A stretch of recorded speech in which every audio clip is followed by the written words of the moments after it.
While most of Southeast Asia was drowning in economic chaos in 1997, one nation turned crisis into opportunity. And today, it's the country everyone wants to copy. I'm talking about Malaysia. And if you've ever wondered why this place seems to do everything right while its neighbors stumble through corruption, conflict, and chaos, this story will completely change how you see Asia's power game. Because Malaysia's GDP per capita jumped 340% in just 30 years. But the real secret? It's not what the business schools teach you. Let me take you back to July 1997. The Asian financial crisis hits like a tsunami. The Thai baht collapses overnight. Indonesia's currency loses 80% of its value in weeks. Riots break out. Governments fall. And in Kuala Lumpur, a man named Ahmad, 45 years old, owner of a small textile factory, watches his entire life's work evaporate. In 3 weeks, his business loses 60% of its value. He can't pay his workers. He can't sleep. One night, standing on his balcony, he seriously considers ending it all.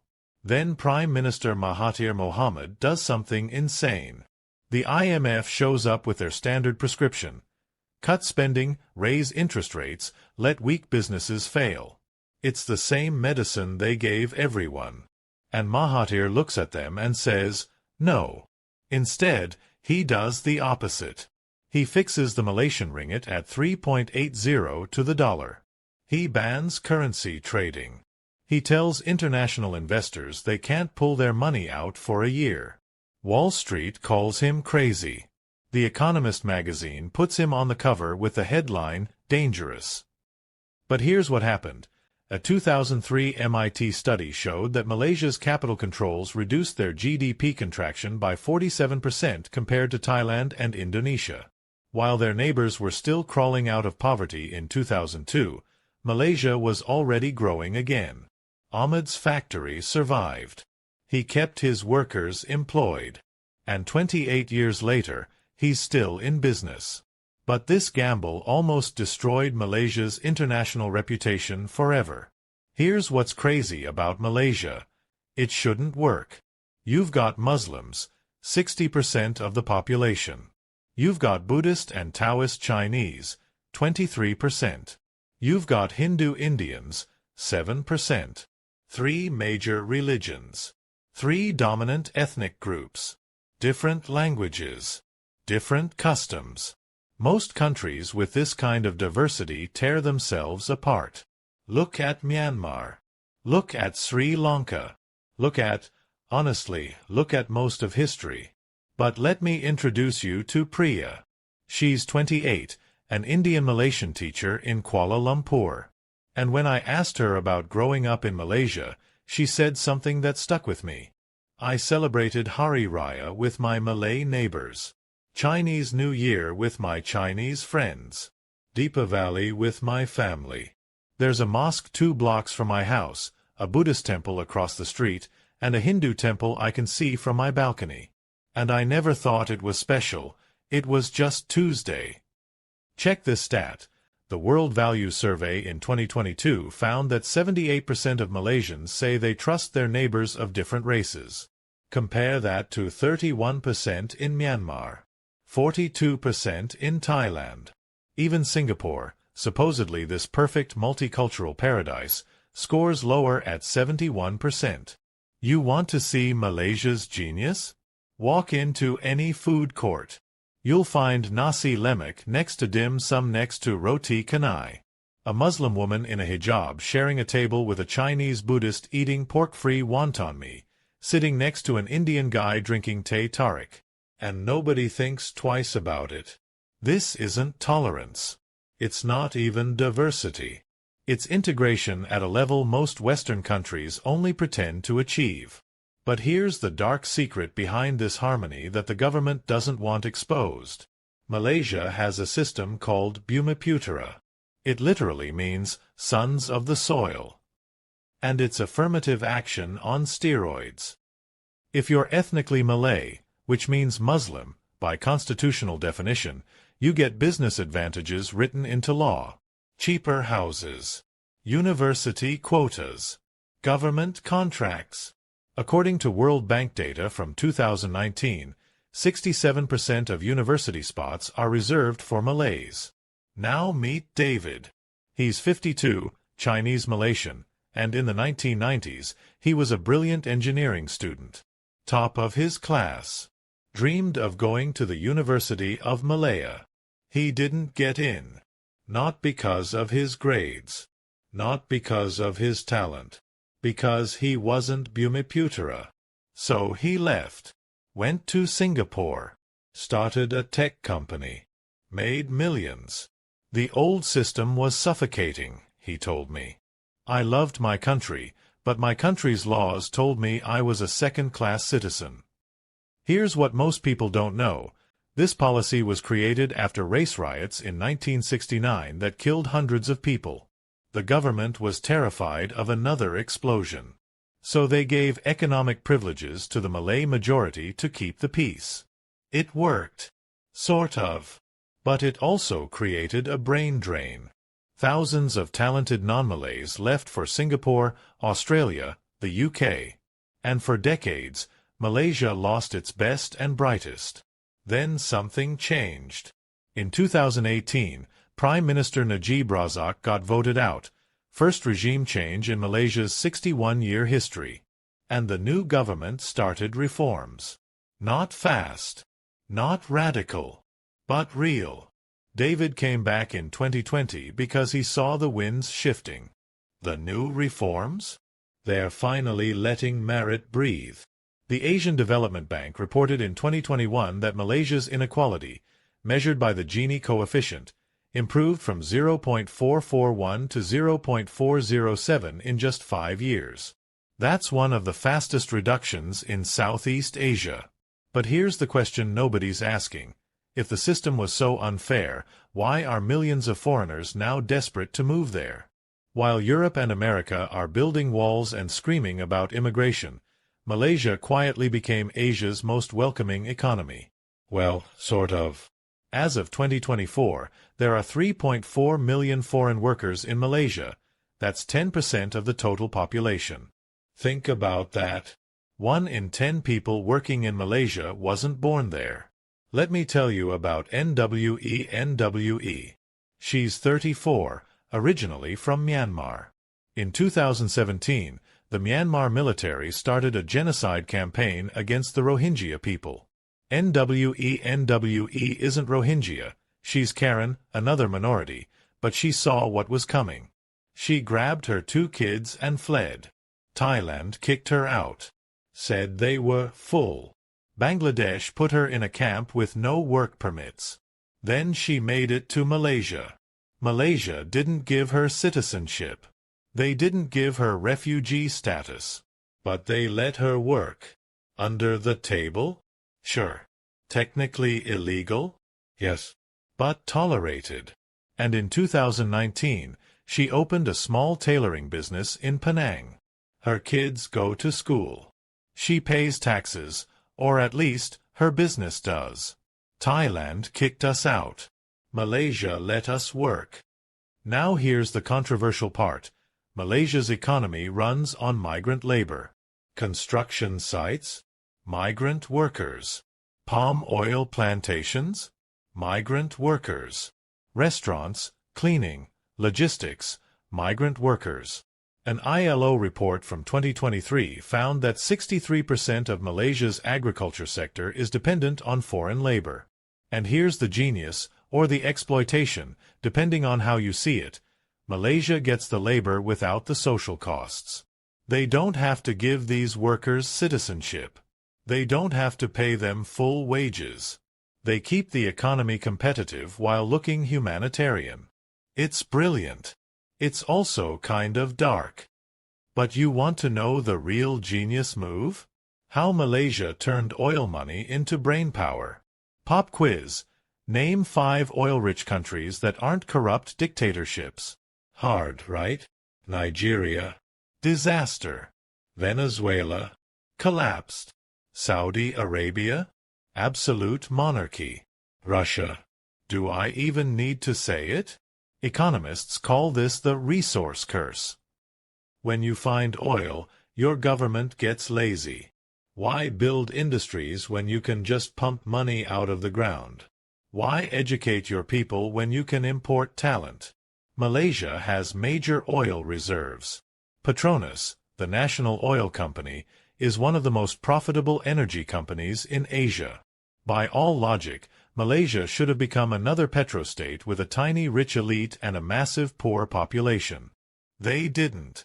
Let me introduce you to Dr. Farah.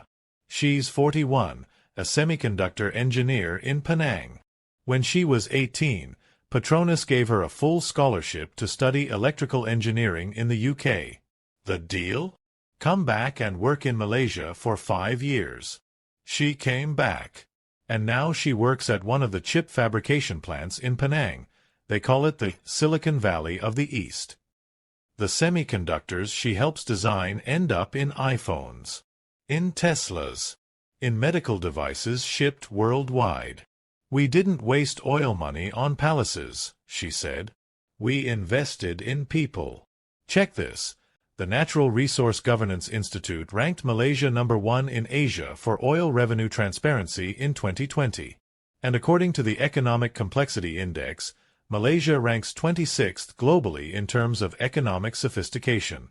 That's ahead of Thailand at 52, Indonesia at 61, even oil-rich UAE at 45.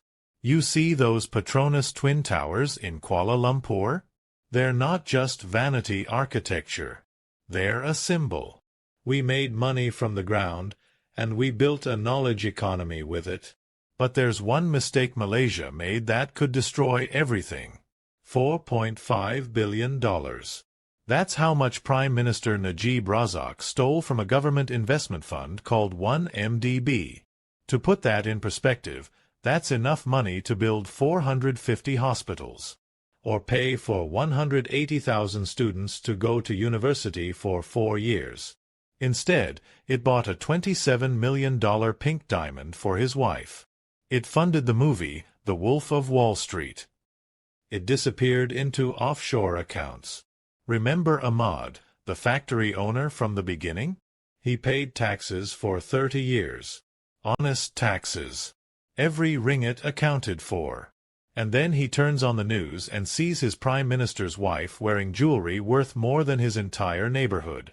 I felt sick, he said. We trusted him. 2018 was the year Malaysia shocked the world. For the first time in 61 years, Malaysians voted out the ruling coalition. Najib got arrested. In 2022, he was sentenced to 12 years in prison, almost unheard of for an ex-leader in Asia. Malaysia proved democracy works. But the damage was done. A Merdeka Center poll from 2024 showed that only 48% of Malaysians trust their government. Transparency International moved Malaysia from 62nd to 57th in their corruption rankings. Better, but still not great. Here's the thing.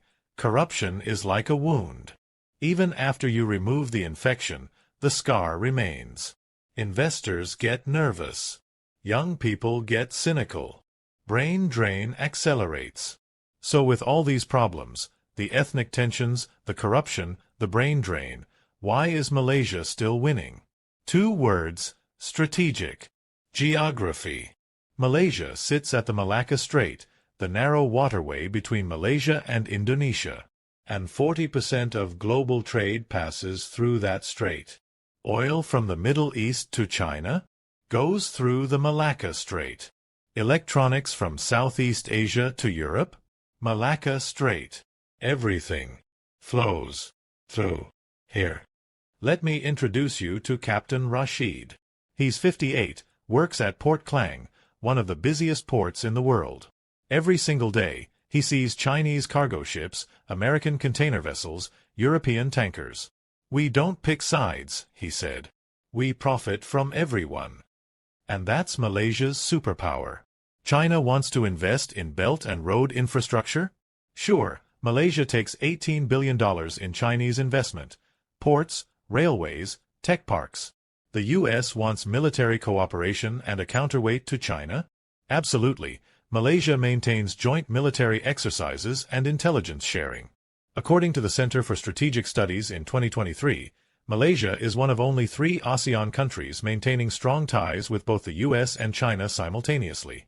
Philippines picked the US, now they're caught in the middle of South China Sea tensions. Myanmar leaned toward China, now they're dealing with a military coup. Malaysia chose business.